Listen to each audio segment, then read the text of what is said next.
Hey everybody, welcome to Clarksville Vibe, the show where we tell the stories about people here in Clarksville, Tennessee who make this place the greatest place to live in America. I'm your host, Kevin Kennedy Jr., Clarksville native, lifelong Clarksvillian, grew up here, public schools, Austin P, came back here to practice dentistry, and now I get to be a part of sharing this great story with people from every corner in our community who are just doing amazing things. I know you found tremendous value in the content that we've produced so far. We're getting close to about 30 episodes, and I promise today's episode is going to be one just like all the others. I'm going to go ahead and introduce our guest to you. He is someone that I've respected from a distance a while. We've had the chance to chat briefly in person here or there, but I'm really excited to dig into his story a little bit deeper.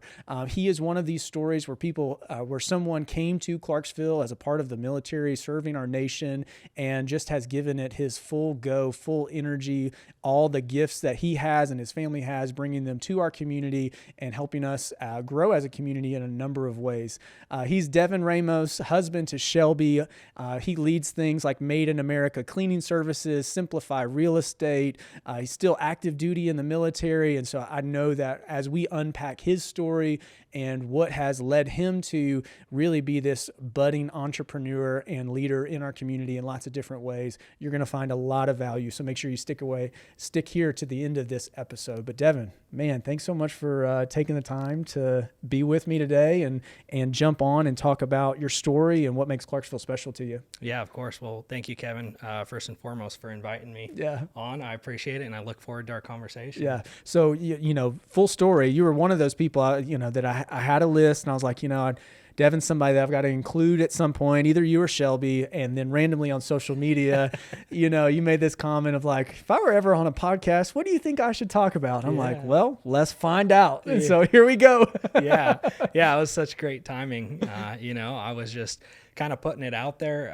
I've been speaking more. I've been sharing more of my story with people, and I see the value that it provides, and it's good for me to reflect upon. And so I just thought I'd put that out there. Yeah, nothing really challenges you more to define your vision and your values behind really what you do and why you do it than putting yourself on a platform to have to articulate it to people, because then you actually really get slapped in the face with, I say that I'm about these one or two things. Yes. I say that I'm about my family, but does my calendar reflect it?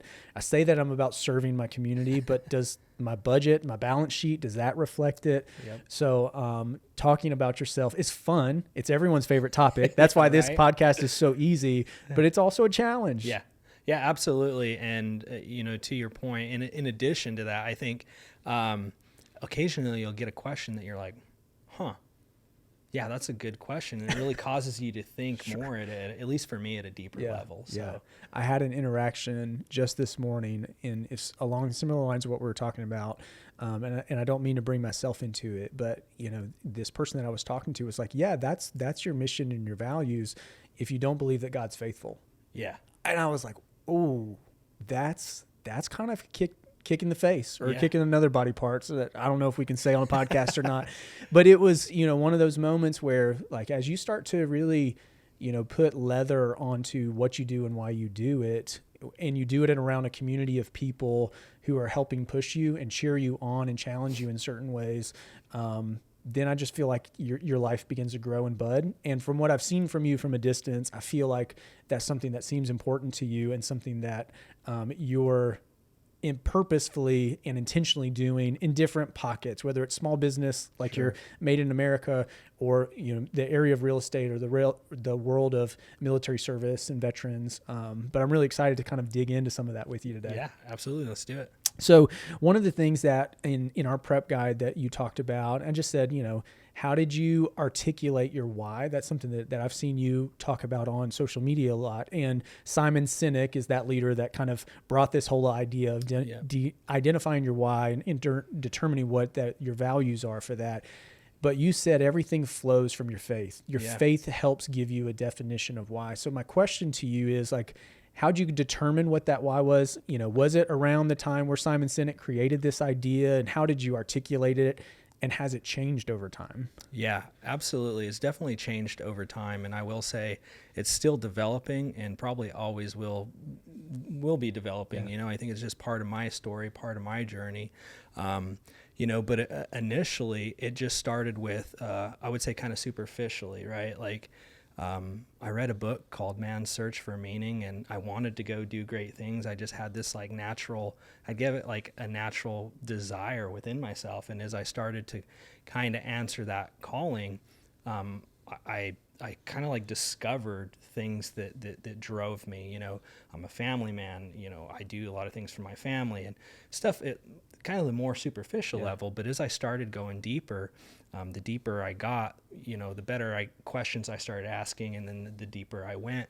And it led me to a point where it was, I really, I guess, realized, for lack of a better term, that my why is driven by my identity. And once I kind of made that connection, I went deeper with that, and that led to my faith, But a big part of that is, has developed, I'd say, even over the last 2 years. But most of my life, since I can remember, leaving my house, I was always kind of wandering, trying to figure it out. Sure. And that's the journey that's really like, I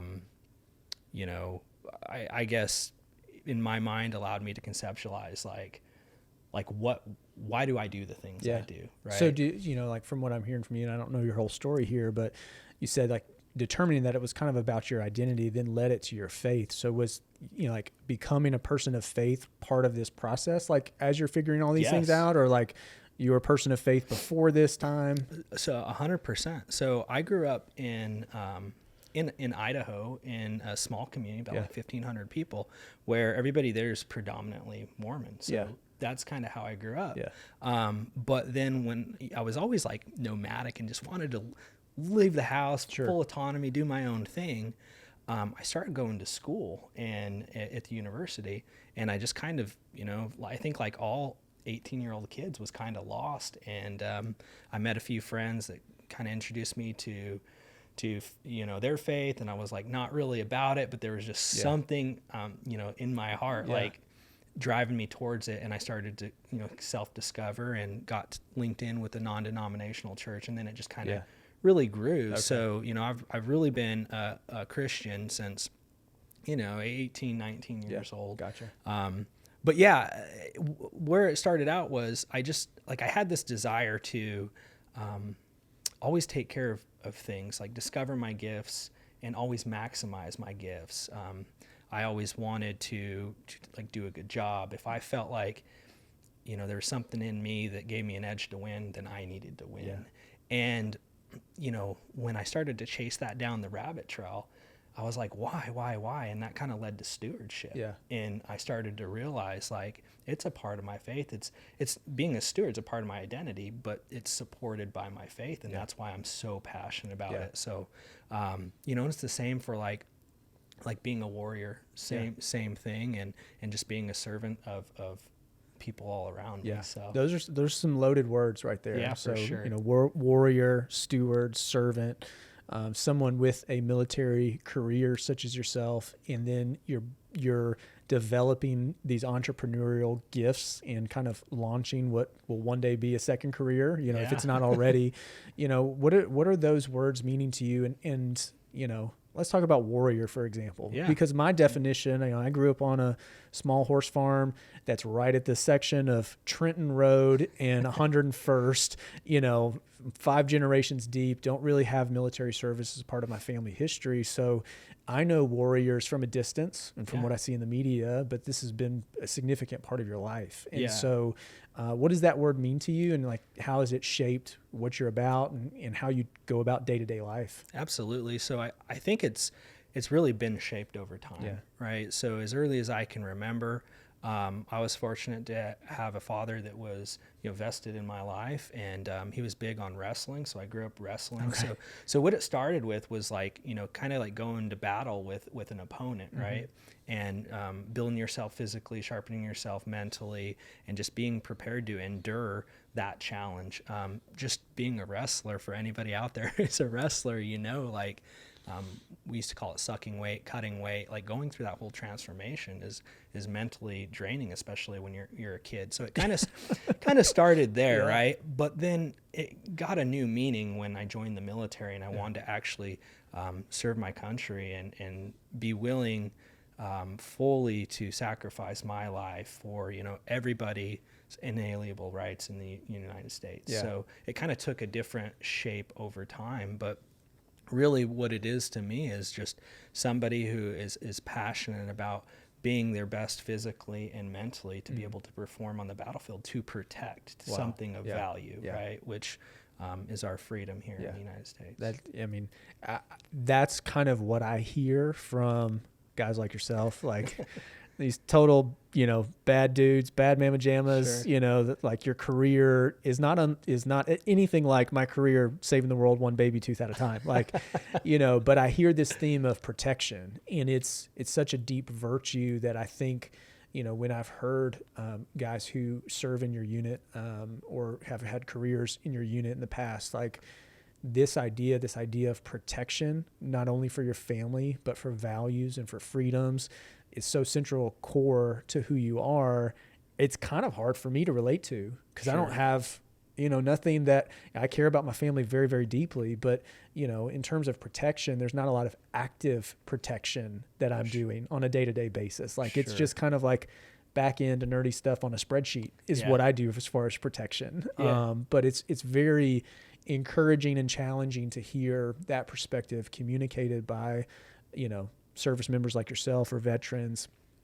And I think it increases the respect and the admiration that I have for you because, it's a different way of thinking, right? Sure. But it's necessary, and we're honored to have you as a part of our community. And I think that warrior spirit is naturally driven by servant spirit, and those two kind of go hand in hand, right? Yeah.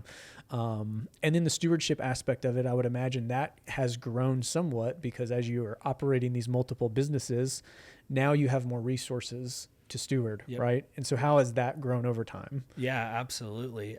It continues to grow daily. It's we're led carefully through prayer, and I make decisions based on where I feel moved. But the more that I feel like we're kind of answering blessings and we're blessing others, we're being blessed, and it grows and grows, and the responsibility grows greater, and it becomes more and more of a challenge. It's always good. You had brought this up earlier, but surrounding yourself with not only the church that we attend, the body there, but the body of Clarksville to keep us in check and, make sure that we're treading down the path that we fully intended to. And, that's cool. Yeah. I love those. Well, so let's talk about your businesses now, for example. Sure. So you've got Maid In America, cleaning services. You're doing, I know, residential for sure. And I think you got a commercial aspect of that as well. But I guess my question for the people who are listening or watching is, military service career, at some point you decide to create a business. I'm sure you looked at all different business models and types, and one of these that you had created is this cleaning business. Like, what were the metrics, the kind of the enticements of this industry that you're like, we can pull this off? 100%. So maybe a little bit of luck, a little bit of intuition, and a little bit of just moving where we and thought a little we bit were of called. your rock star wife, Shelby. 100%. The MVP. 100%. She is the MVP. She's the face of the company for a reason. So it started with a little seed. I've always been like entrepreneurial. My wife, she wouldn't. You ask her a couple of years ago, she wouldn't identify herself that way, but 100%. And so we started with the end in mind, like, hey, we want to serve people. We're really throwing down roots in this community.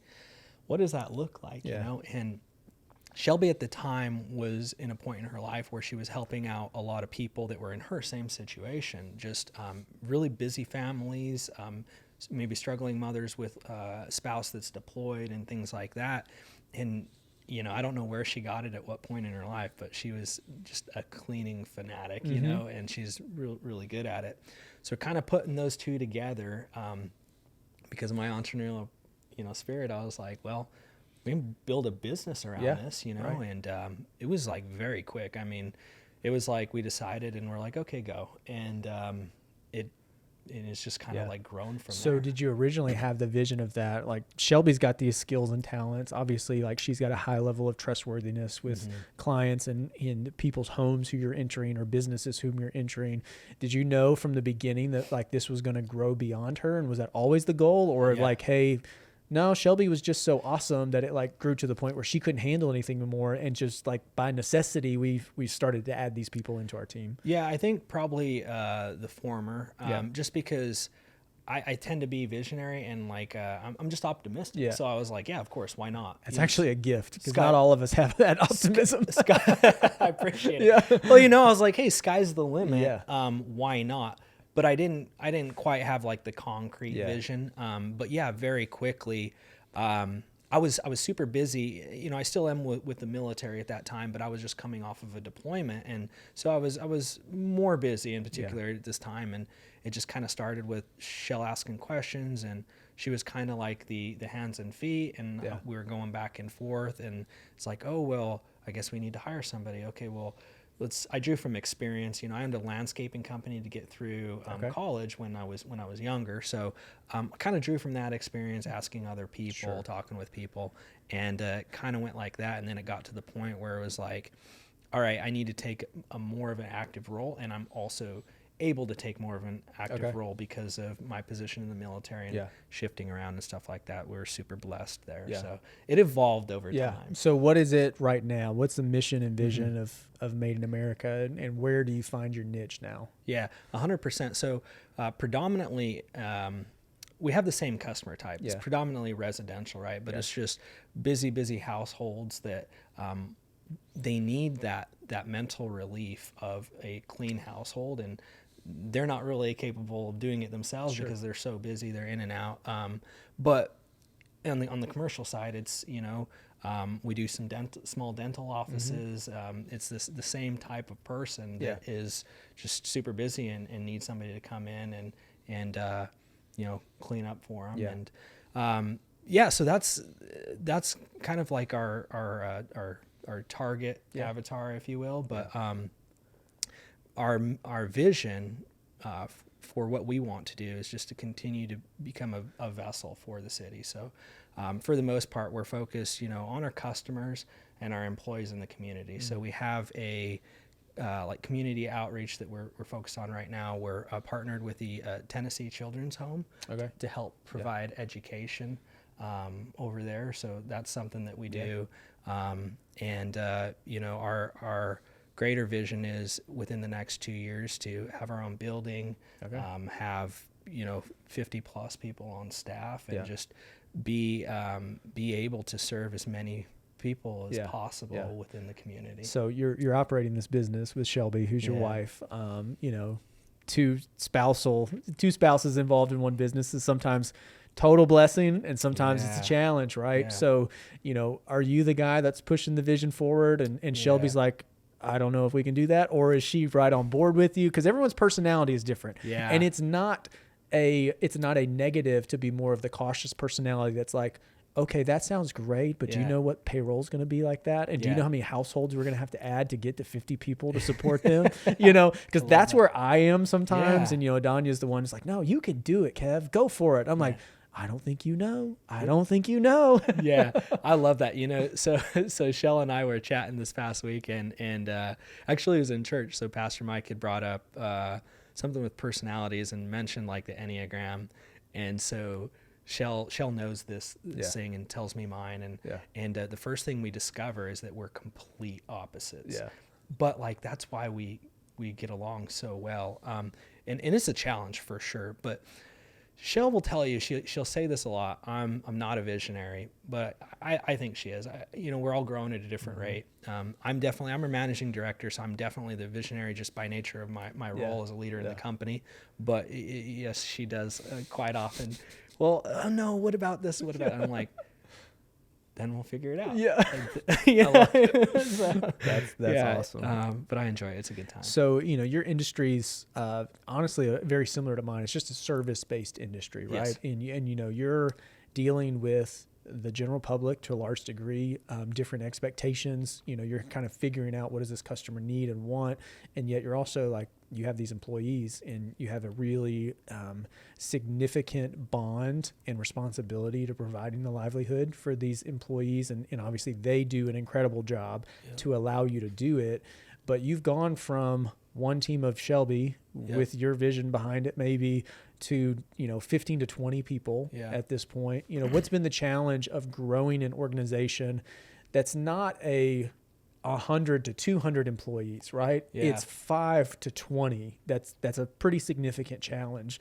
As a leader, what are some challenges that you've had and that you feel like being a part of leading Maid in America has really helped me identify and overcome and use these lessons towards my future? Yeah, that's a great question. I think one of the most recent that I've started, you kind of like learn this lesson and then you don't fully understand it and you kind of like learn it again. And then you get to a point where you wrap your mind around it and you're like, wow, I realized what just happened. This is now, at least for me, like a principle I'm going to put in my toolbox. Yeah. So for me, the biggest one was, as a leader, being able to detach. So, we have a management team. So there's 3 of us right now. There was 4 of us at one point. And, sometimes for me is the one providing the vision, or, hey, this is how we're going to legally respond to this thing or whatever. A lot of times there's kind of this like mob mentality where it's like us against them, and it can be a team against another team. It can be us against everybody else cleaning. It can be the customers against us or whatever. And really realizing like, hey, I need to hear both sides and I need to detach, take a minute, kind of step back, and then be able to make a decision outside, unemotional, outside of what either side feels. And so it kind of started there. And this is something that I've experienced at different places in life. But, also when we've had customers where, they have a problem and maybe it's with another employee, and it's being able to detach from that situation and hear both sides and then make a decision, and not just, by default, because they're a member of our team, just assuming that they're the ones in the right, or by default, the opposite, right? Just assuming the customer's always right. Customer's always right. So what happens is then the hammer gets brought down upon the employees. And from seeing that in other companies that I've had the pleasure of working for, and I just been wanting to, cognitively as a leader, avoid that. I do feel like that's a real challenge of really small companies, of this principle in big corporate business of the customer's always right, and you kind of have this volume of business behind you that can support that. You're like, okay, we'll break policies because the customer's always right, or this or that. But in that small business, like when you're breaking policies that you've articulated, that you've held other people accountable to, you almost lose some traction with your employees, because you lose some trustworthiness when you say, okay, well, I had my cleaning team show up to this person's house 3 times and they weren't there. Like, we can't continue having you on the line with nothing to do, paying you for whatever your time is, right? But, it's fine, we'll do it one more time. Well, you can't do that, And so, like, we get the customer's always right. They forgot. It is what it is. But sometimes, like, that accountability's got to go both ways. When you're dealing with a smaller organization where the team dynamics are at such a higher, value, so 100%. You're absolutely right. And like for us, so we actually experienced that at a certain point. And I know, because I have a dental office. Well, and people don't show up for their appointments. It is what it is. and it's rough. It's rough. But you have to try to, as a leader, absorb as much as that you can yourself. But for us, it kind of manifested itself a little bit as like unprofessionalism, because you're saying, oh, it's okay. You're kind of given a pass. And like to your point, you start to lose trust over time. And then it's getting back to, for our company, like our core values, and are we doing what we say we're going to do and what we're about. Right. So that's awesome. Definitely a challenge. So I want to talk a little bit about real estate, because I don't know the timeline of how Maid in America came about and if Simplifi was after this. But real estate has been, let's just say, a very significant point of interest for a lot of people with an entrepreneurial spirit over the last 5 to 10 years, right? It is what it is. So at some point, you kind of latched onto this as well.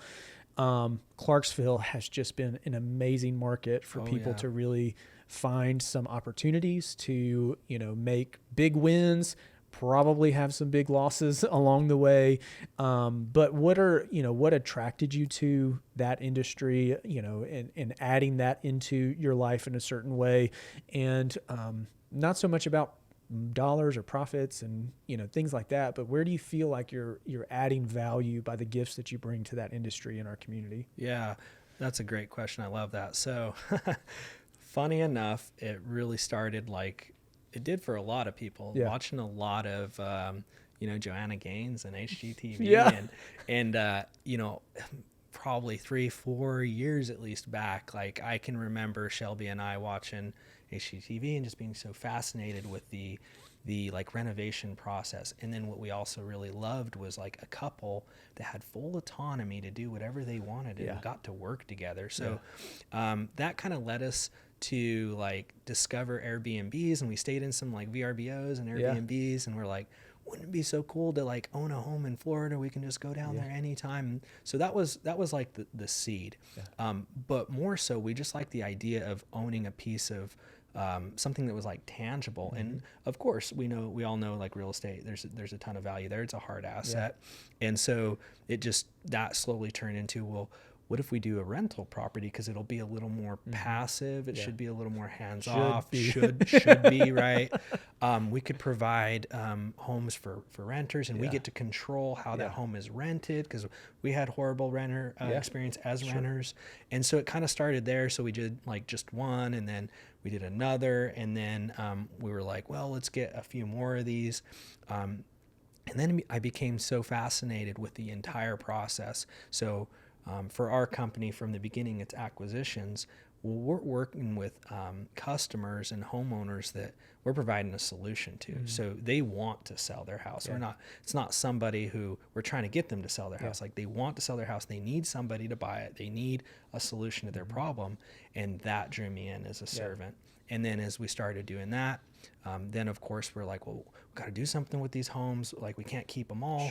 So then the renovation process in developing, you see a neighborhood where you got that one ugly house or whatever, and just being able to restore that and add value to that neighborhood from the development standpoint drew us in. And really we've operated Simplifi Real Estate as a company for just over a year. So we're still pretty new. Pretty new. Yeah. I tell people, it's like, I've never really gotten too much into it. It all makes sense to me on paper, but my story in real estate was being the son of Kevin Kennedy Sr., the real estate investor. Right. And so, my story of real estate was him sending me, he would drive up in a truck.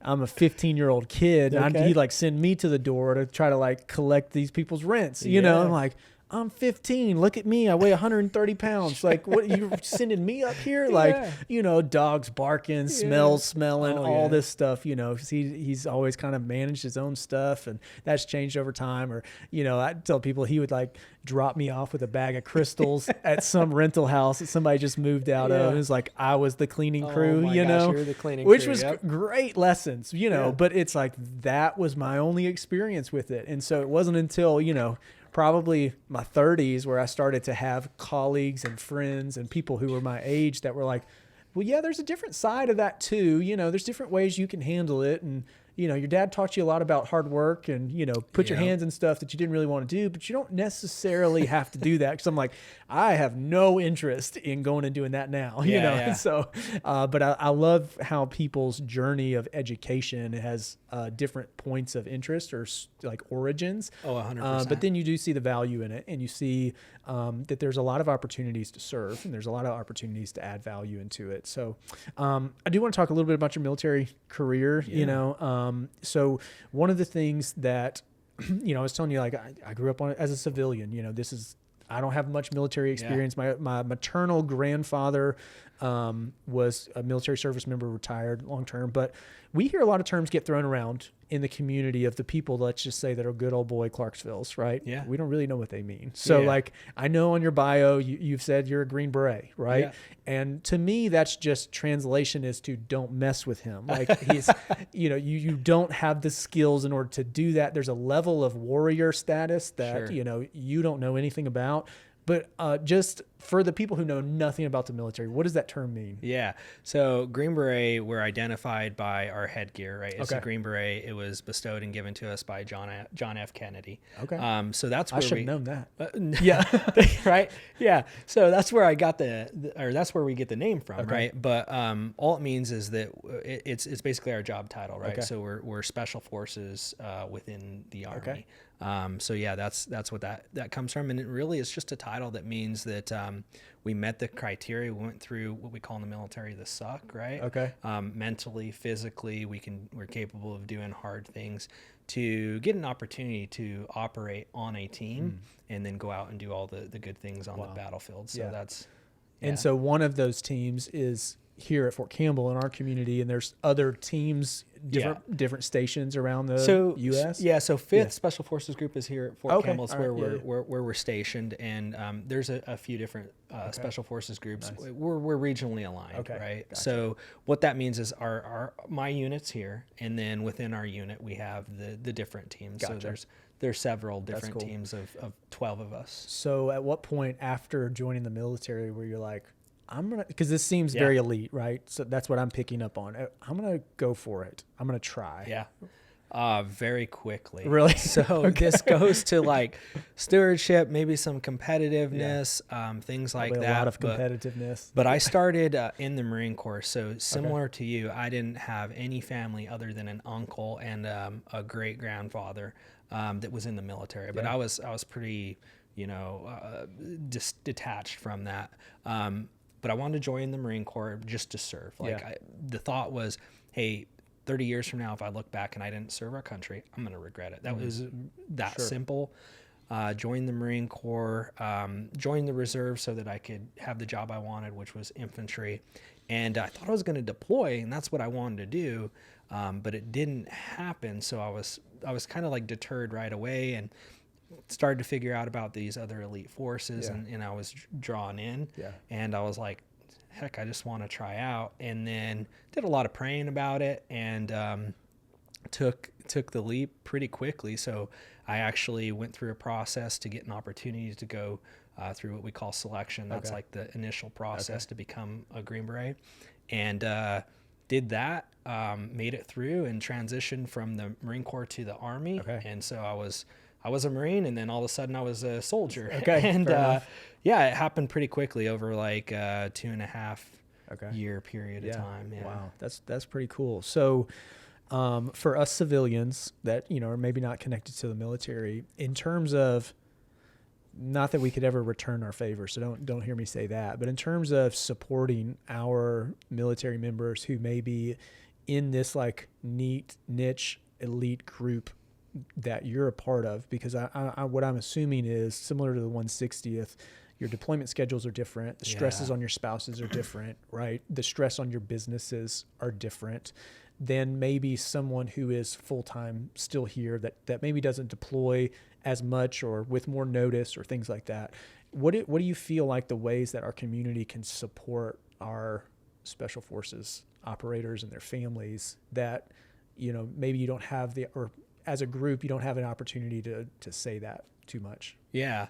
Well, first, I think it's just a different outlook, a different journey, a different solution. Yeah. So, being in the military, on like the Marine Corps side and seeing that, like, it's still a burden, whether you're deploying or not, because you're always training. I talk to soldiers in the 101st, they're always in the field. So it just looks a little bit different. But to your point about the deployment schedule, and there is that added worry anytime you're on a deployment, especially in a combat zone, that, at least for me, I don't think about it too much, but, like when I was in Iraq, every time we'd go out on an operation, it was like, hey babe, I'll text you when I get back, you leave that worry on them, so I try, I don't think Shelby knows as many times as I went out in the situations I was in, just because I didn't For her own always, benefit, yeah. I didn't always let her know, you know, but that is some added stress, you know.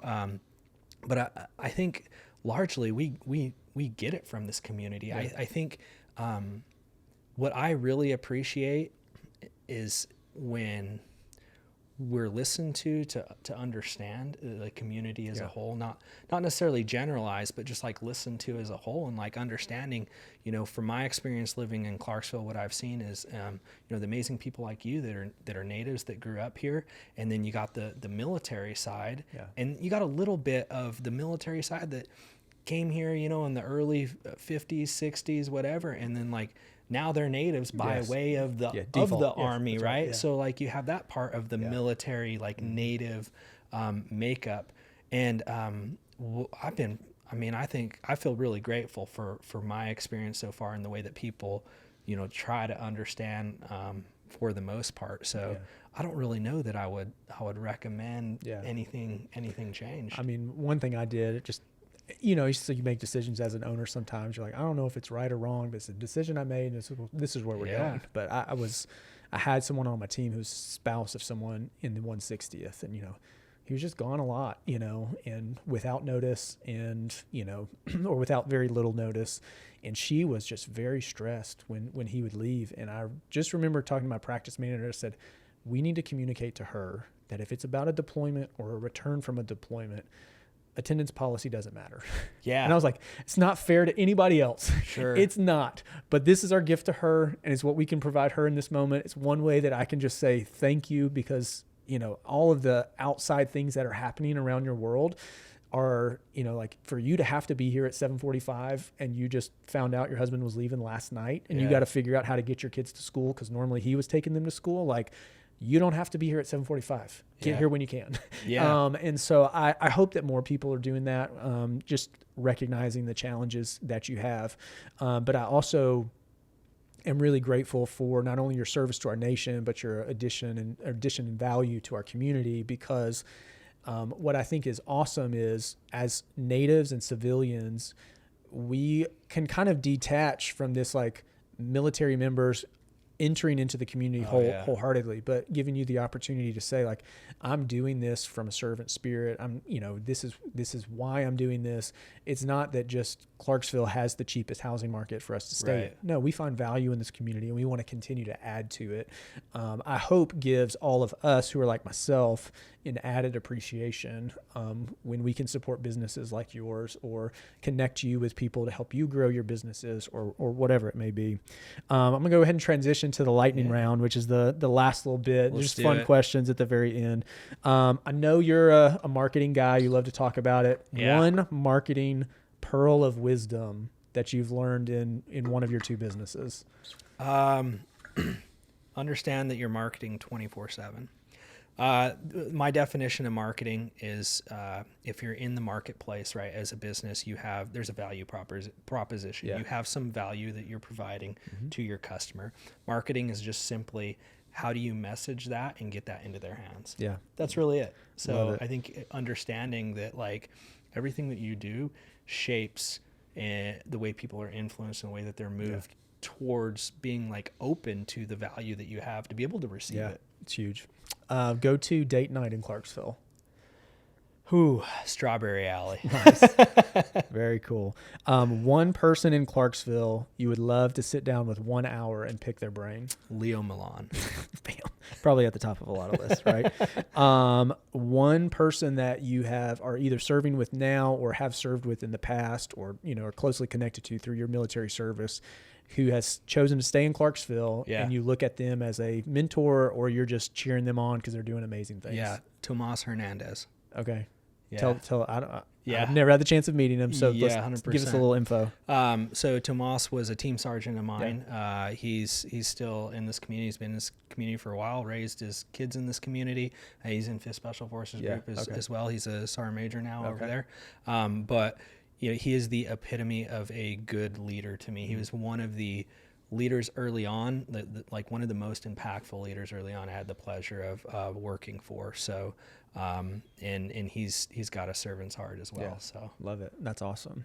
Well, man, this has been really fun. Thank Yeah. you for taking the time to articulate some of your vision, things that are important to you, telling us a little bit about your family and your entrepreneurial spirit, your military service. And it is just really refreshing and encouraging to me as a native who's not connected to the military, to know that the skill and the professionalism that you have, in related to your military career is obviously something that I'll probably never have an understanding for. But you guys are so talented that you can just pivot and enter into the world Sure. and bring us value and add value to our life by, creating teams and organizations and businesses that make our community better. So I really, really appreciate it. And of course, shout out to Shelby, who, is the MVP. But anyways, if you have made it to the end of this episode, thank you so much. I know that Devin's story has just been deeply encouraging to you. It's probably been challenging to you in a lot of ways, as it has mine. I encourage you, that process that Devin was talking about early on of really determining your why, determining your values, it's something that I need to do. We need to revisit, as he mentioned, it's ever evolving. I know he'd love to connect with you. We'll try to leave some ways for him to connect with you. I heard he does a meetup. Is it Black Rifle? Yeah, 7 a.m. every Tuesday morning, 7 a.m. Nice. Yeah, Black Real estate Rifle minded. Coffee. So if you're interested in that, make sure you connected to Devin that way. But he's out and around a lot and doing lots of things. So walk up to him, say hello, tell him you saw him on the podcast or heard him on the podcast. I'm sure he'd love that feedback. And we will catch you on the next episode. Thanks so much.